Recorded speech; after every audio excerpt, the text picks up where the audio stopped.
Welcome to root ID. நான் doctor Anand Kumar. Foundations of programming and problem solving அப்படிங்கிற video series பார்த்துட்டு இருக்கோம். So இந்த பர்டிகுலர் வீடியோவில் செட் ஒன்னுக்கான ஃபங்க்ஷன்ஸுக்கான சேலஞ்ச், ரைட்? ஸோ இது ஒரு சேலஞ்ச் அப்படின்னு சொல்கிறோம். ஏன்னா செட் ஒன் நீங்கள் ஆல்ரெடி எக்ஸசைஸாக சால்வ் பண்ணியிருப்பீங்க. இப்போ அதில் 26 கொஸ்டின் கொடுத்துருந்தோம். ஸோ அந்த 26 கொஸ்டின்ஸையுமே நீங்கள் ஆல்ரெடி எக்ஸசைஸாக சால்வ் பண்ணியிருப்பீங்க. ஸோ இதை திரும்ப சால்வ் பண்ணணுமா அப்படின்னா இது ஃபங்க்ஷன்ஸை எப்படி எஃபெக்டிவாக யூஸ் பண்ணுறது அப்படின்னு கற்றுக்கிறதுக்கான ஒரு சேலஞ்ச், ரைட்? ஸோ இது ஆப்ஷனல். ஆனால் நான் ரெக்கமெண்ட் பண்ணுறது நீங்கள் இதை கண்டிப்பாக செஞ்சாகணும் அப்படிங்கிறது. ஏன்னா ஒரு ஃபங்க்ஷனை எப்படி யூட்டிலைஸ் பண்ணுறது அப்படிங்கிறது ரொம்ப முக்கியமான ஒரு நாலேஜ்.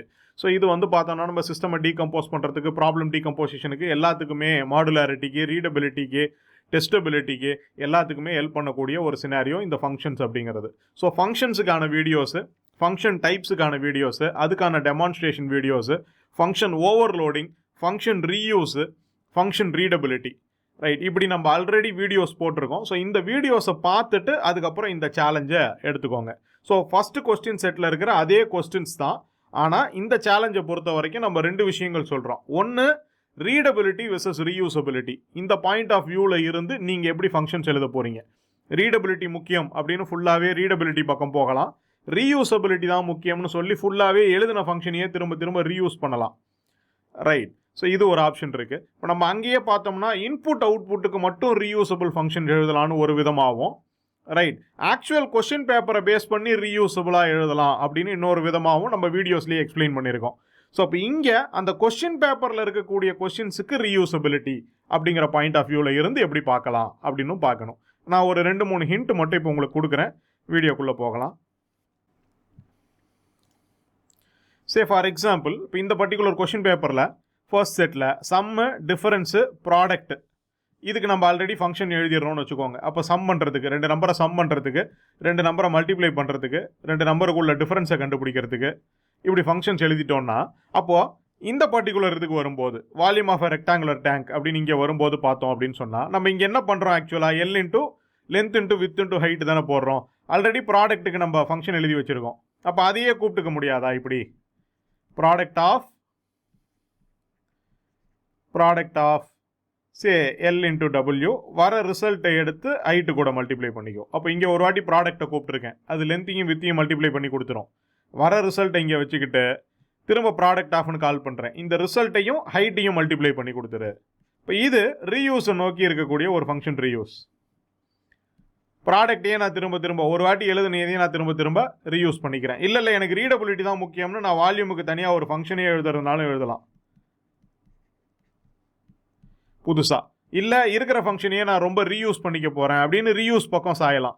ஸோ அதான் சொன்னேன், ரீயூசபிலிட்டியா ரீடபிலிட்டியா ரெண்டுத்துக்கும் காமனாக இருக்கிற மாதிரியும் கொண்டு வரலாம், பேலன்ஸ்டாக இருக்கிற மாதிரியும் கொண்டு வரலாம், ரைட்? இப்போ அதே மாதிரி இங்கே பார்த்தீங்க அப்படின்னு சொன்னால் இப்போ இந்த கோஷியன்ட்டு ரிமைண்டர், இந்த ப்ராப்ளத்தையே நம்ம இன்னும் ஒரு 2-3 இடத்துல யூஸ் பண்ணோம். கோஷியன்ட் ரிமைண்டர் யூஸ் பண்ணி பண்ணுறது அப்படின்னு நம்ம இங்கேயும் சொன்னோம். ஸோ அப்போ நமக்கு இந்த இடத்துலையும் கோஷியன்ட் ரிமைண்டர் வருதுன்னு சொன்னோம், ரைட்? அப்போ அந்த இடத்துலையும் நீங்கள் அதை யூட்டிலைஸ் பண்ணிக்கலாம். இங்கேயும் அதே மாதிரி நம்ம அதை யூட்டிலைஸ் பண்ணிக்கலாம். ஸோ அப்போ அதே மாதிரி இப்போ இந்த இடத்துல பர்சன்டேஜ் கேல்குலேஷன், இப்போ இந்த இடத்துல நம்ம ஆக்சுவலாக என்ன பண்ணிக்கிட்டு இருக்கோம்னா பர்சன்டேஜ் தான் கேல்குலேட் பண்ணுறோம். அப்போ இந்த பர்சன்டேஜ் கேல்குலேஷன் அப்படிங்கிறதுக்கு நான் ஒரு ஃபங்க்ஷன் எழுதிட்டேன்னு சொன்னால் அதை இங்கே யூஸ் பண்ணிக்கலாம். டிஏ பர்சன்டேஜ் யூஸ் பண்ணிக்கலாம், டிஏ பர்சன்டேஜ் யூஸ் பண்ணிக்கலாம், பிஎஃப் பர்சன்டேஜ் யூஸ் பண்ணிக்கலாம், rate of interest percentage use பண்ணிக்கலாம், ரைட்? டேக்ஸ் கேல்குலேஷனும் பர்சன்டேஜ் தான். ஸோ டேக்ஸ் கேல்குலேஷனுக்கு யூஸ் பண்ணிக்கலாம். ஸோ இப்படி நிறைய இடத்துல அந்த பர்சன்டேஜ் கேல்குலேஷனை நீங்கள் திரும்ப திரும்ப ரீயூஸ் பண்ணிக்கலாம். ஸோ இப்போ இது ஆனால் இந்த கொஸ்டின் பேப்பருக்குள்ளே இருக்கக்கூடிய கொஸ்டின்ஸே ரிலேட்டடாக தான் நம்ம கொடுத்துருக்குறோம். ஒரு கொஸ்டினும் இன்னொரு கொஸ்டினும் ரிலேட்டடாக இருக்கும். அப்போ எந்தெந்த கொஸ்டினுக்கு நடுவில்லாம் அந்த மாதிரி ரிலேஷன்ஷிப் இருக்குங்கிறத புரிஞ்சுக்கிட்டு, ரைட், அதை நீங்கள் யூட்டிலைஸ் பண்ணிக்க ட்ரை பண்ணுங்கள். அப்போ இந்த மோஸ்ட் ஆஃப் த கன்வர்ஷன்ஸு, அப்போ கிலோமீட்டர்ஸை மைல்ஸுக்கு மாற்று அப்படின்னு சொல்லும்போது, ரைட், எதால் மல்டிப்ளை பண்ணுறீங்க? 1.6ஆல் மல்டிப்ளை பண்ணுறீங்க, ரைட்? அல்லது மைல்ஸை கிலோமீட்டருக்கு மாற்றுனா இதால் டிவைட் பண்ணுறீங்க.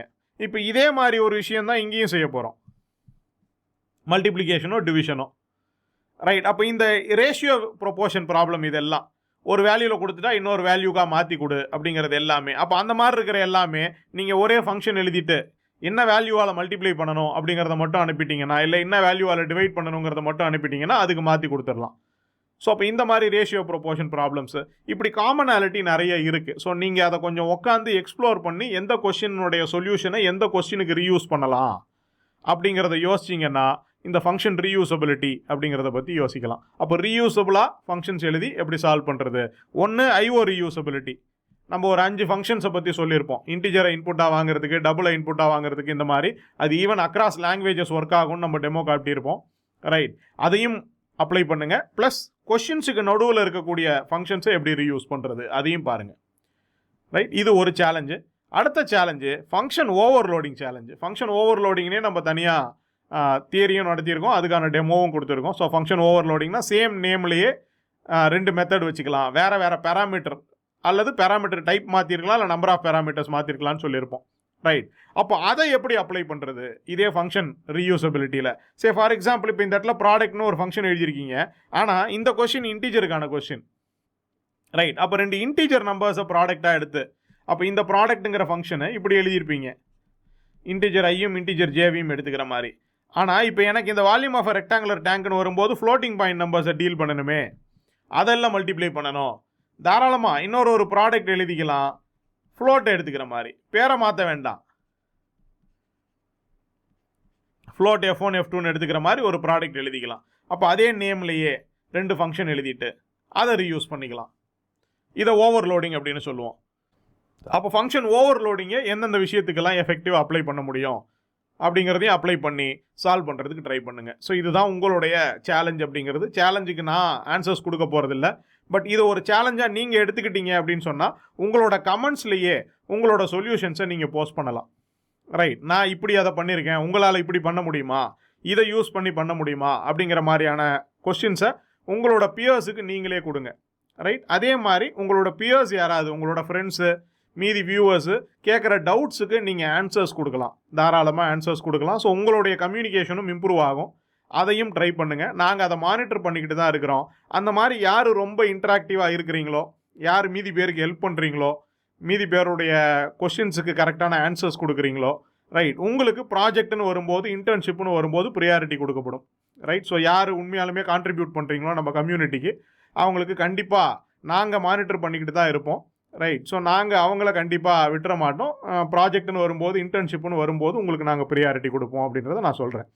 ரைட், ஸோ அதனால் மீதி பேருக்கு ஹெல்ப் பண்ணுறதுக்கு ட்ரை பண்ணுங்கள். ஆனால் ஹெல்ப் பண்ணணும்னு சொல்லும்போது கோடை பேஸ் பண்ணக்கூடாது. கோடை கொடுக்குறதா இருந்திருந்தால் நானே எல்லாத்துக்கும் ஒரு டெமோ போட்டிருப்பேன்.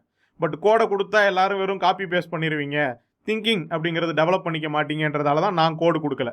அப்போ ஒரு வேளை ஒருத்தர் டவுட்டு கேட்குறாரு அப்படின்னு சொன்னால் கூட கோடை கொடுக்காதீங்க, முழு கோடை கொடுக்காதீங்க. மேபி ஒரே ஒரு லைன், அவர் எந்த இடத்துல ஸ்டக் ஆகிருக்காருன்னு உங்களுக்கு புரிஞ்சுதுன்னா அந்த ஒரு லைனை மட்டும் ஸ்னிப்பட்டாக எடுத்து போடலாம், இதை மட்டும் பாருங்கள் அப்படின்னு சொல்லலாம். அல்லது அதையே நீங்கள் இங்கிலீஷில் எக்ஸ்பிளைன் பண்ணலாம், வேர்ட்ஸில் எக்ஸ்பிளைன் பண்ணுங்கள். பட் கோடை மட்டும் என்றைக்குமே இன்னொருத்தர் எழுதுன கோடை பார்க்காதீங்க. ரைட், நீங்கள் கற்றுக்கும் போது அதுக்கப்புறம் எப்படி இருந்தாலும் நம்ம சொல்ல தான் போகிறோம், இன்னொருத்தர் எழுதுன கோடை படிங்க, அதுதான் நல்லது, அவங்க என்ன பேட்டர்ன் ஃபாலோ பண்ணுறாங்கன்றதை கற்றுக்கலாம். இதெல்லாம் அடுத்தவங்க எழுதின கோடை படிக்கிறதுங்கிறது வேறு, பட் ப்ராப்ளம் சால்விங் எப்போ அடுத்தவங்க எழுதின கோடை எடுத்துக்கிறதுங்கிறது வேறு. ஸோ அப்போ ப்ராப்ளம் சால்விங் நீங்கள் தான் பண்ணணும் அப்படிங்கிறத முடிவு பண்ணிக்கோங்க. அதே மாதிரி இன்னொருத்தருக்கு ஹெல்ப் பண்ணும்போது கூட கோடை கொடுத்து ஹெல்ப் பண்ணாதீங்க, ஹிண்ட்டு கொடுங்க. அப்போ அவங்களுக்கு புரிய வைக்கிறதுக்கு ட்ரை பண்ணுங்கள், கோடை கொடுக்காதீங்க. ரைட், ஸோ அப்போ அந்த மாதிரி யாரெல்லாம் நீங்கள் கான்ட்ரிபியூட் பண்ணுறீங்களோ உங்களை நாங்கள் ஐடென்டிஃபை பண்ணி நாங்கள் உங்களை ப்ராஜெக்ட் டைமுக்கு வரும்போது ப்ரியாரிட்டைஸ் பண்ணுவோம். ப்ராஜெக்ட்டுக்கு, இன்டர்ன்ஷிப்புக்கு, பிளேஸ்மெண்ட்டுக்கு, கைடன்ஸுக்குன்னு வரும்போது உங்களுக்கு அந்த ப்ரியாரிட்டி கொடுக்கப்படும் அப்படிங்கிறத சொல்கிறேன். ஸோ அதனால் முடிஞ்ச வரைக்கும் இன்டராக்டிவாக இருக்க ட்ரை பண்ணுங்கள், உங்களுடைய கம்யூனிகேஷனும் டெவலப் ஆகும். ரைட், அந்த மாதிரி யார் ஓப்பனாக கம்யூனிகேட் பண்ணுறதுக்கு ரெடியாக இருக்காங்களோ அவங்கள தான் கம்பெனிஸும் எதிர்பார்க்குறாங்க. ரைட், ஏன்னா ஒரு பக்கத்தில் ஒரு பியருக்கு ஒரு பிரச்சனை அப்படின்னு சொன்னால் நீங்கள் அவங்களுக்கு ஹெல்ப் பண்ணணும், ட்ரபிள் ஷூட் பண்ணுறதுக்கு ஹெல்ப் பண்ணணும். ஸோ இந்த மாதிரி தான் ஒரு ஒர்க்கிங் என்விரான்மெண்ட் அப்படிங்கிறதும் இருக்கும். ஸோ அதுக்கேற்ற மாதிரி உங்களை நீங்கள் ப்ரிப்பேர் பண்ணிக்கோங்க. ஸோ இது புரிஞ்சிருக்கும்னு நம்புகிறேன். இது சேலஞ்சு, இது ஆப்ஷனல், பட் இதை செஞ்சீங்கன்னா ரொம்பவே நல்லாயிருக்கும். ஃபங்க்ஷன்ஸையும், ஃபங்க்ஷன் ரீயூசபிலிட்டியும், ரீடபிலிட்டியும், ஃபங்க்ஷன் ஓவர்லோடிங்கையும், செட் 1க்கான அந்த 26 கொஷினையே வச்சு, ரைட், எவ்வளோ சின்னதாக எழுத முடியும்னு கூட பாருங்களேன். அப்போ அந்த 26 கொஷினுக்குமான கோட் இருக்கு இல்லையா, நான் 150 லைனில் அந்த 26ஐயும் சால்வ் பண்ணிட்டேன். அப்போ நீங்கள் எந்த அளவுக்கு ரீயூஸ் பண்ணுறீங்களோ அந்த அளவுக்கு நம்பர் ஆஃப் லைன்ஸ் குறையும். அப்போ இருக்கிறதுலையே கம்மியான நம்பர் ஆஃப் லைன்ஸில் யார் சால்வ் பண்ணி முடிக்கிறீங்கன்னு கூட பார்க்கலாம். ரைட், அதை கூட நீங்கள் ஒரு சேலஞ்சாக எடுத்துக்கலாம். அப்போ ஒரே ப்ராஜெக்டில் நான் இதை பூரா ஒரே ஃபைலில் எழுதுவேன். ரைட், அப்போ தான் நான் கால் பண்ணிக்க முடியும் அந்த ஃபங்க்ஷன்ஸை ரீயூசபிளாக. அப்போ முடிஞ்ச வரைக்கும் நம்பர் ஆஃப் லைன்ஸ் ரொம்ப கம்மியாக ப்ராப்பராக ரீயூஸ் பண்ணி யார் பண்ணுறீங்க அப்படிங்கிறத பார்ப்போம். இன்னொரு பக்கம் ரொம்ப எலிகெண்ட்டாக பார்க்குறதுக்கு ரொம்ப ரீடபுளாக படித்தா உடனே புரிகிற மாதிரி ரீடபிலிட்டி பாயிண்ட் ஆஃப் வியூவில் இருந்தோம். ஸோ அப்போ ரீயூசபிலிட்டினா நம்பர் ஆஃப் லைன்ஸ் குறையும், ரீடபிலிட்டினா நம்பர் ஆஃப் லைன்ஸ் ஜாஸ்தியாக இருக்கலாம், ஆனால் கோடு பார்த்தாலும் படித்தாலும் அவ்வளோ பியூட்டிஃபுல்லாக இருக்கும். ஸோ அந்த மாதிரியான பாயிண்ட் ஆஃப் வியூவில் இருந்தும் எடுக்கலாம். ரைட். இன்னொரு பாயிண்ட் ஆஃப் வியூ ஓவர்லோடிங் அப்படிங்கிறது. ஸோ அப்போ இந்த 3 பாயிண்ட் ஆஃப் வியூவில் இருந்தும் யார் ரொம்ப நல்லா பண்ணுறீங்க அப்படிங்கிறத பார்க்கறதுக்கு தான் இந்த சேலஞ்ச். ரைட். இது புரிஞ்சிருக்கும் அப்படின்னு நினைக்கிறேன். வீடியோ பிடிச்சிருந்தா லைக் பண்ணுங்கள், ஷேர் பண்ணுங்கள். ரைட். உங்களுடைய டவுட்ஸை கமெண்ட் செக்ஷனில் கொடுங்க, கிளாரிஃபிகேஷன்ஸ் எது வேணும்னாலும் கமெண்ட் செக்ஷனில் கொடுங்க. ரைட். சேனலை இன்னும் சப்ஸ்கிரைப் பண்ணிக்கலாம்னா சப்ஸ்கிரைப் பண்ணிக்கோங்க. ஃப்ரெண்ட்ஸ் அண்ட் ஃபேமிலிக்கும் நம்ம சேனலை பற்றின இன்ஃபர்மேஷனை ஷேர் பண்ணுங்கள். ரைட். அடுத்த வீடியோவில் மீட் பண்ணலாம். Thank you very much.